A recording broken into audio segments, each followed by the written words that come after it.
дошли, госпожо Душки.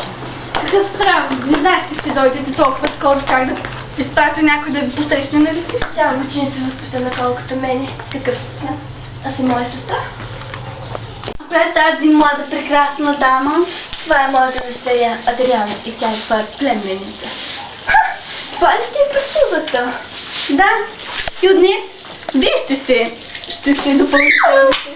Ужас, мамо, това е само една метла. Адриана, пусни я!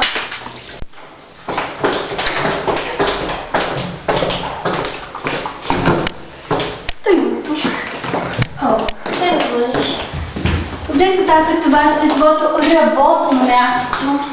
Чувстваш се като дома си.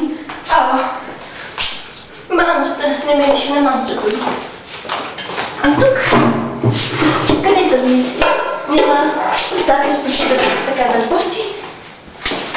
Защо не ти харесва и ще го промениш?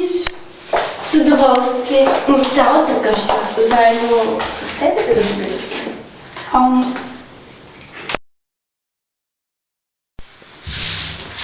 О, здравей! Днес е твой ред да метеш. Аз няма да мета, ще метеш. Сега вече. Нещастница! На мен Да, оставите си много за тази кухня, а за тази метла 3,95. какво ме интересува мен? Ти да проверя дали че сте готови си, не.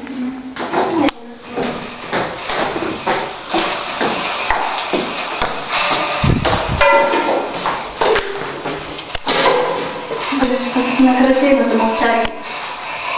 Да се чая, Мелиса.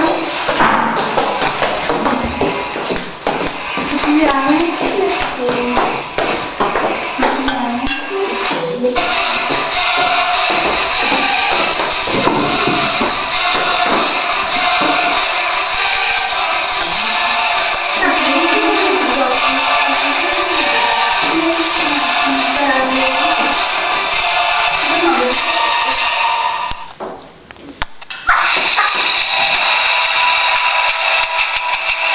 Мелиса, да види колко сте ти поставите. Заповядайте.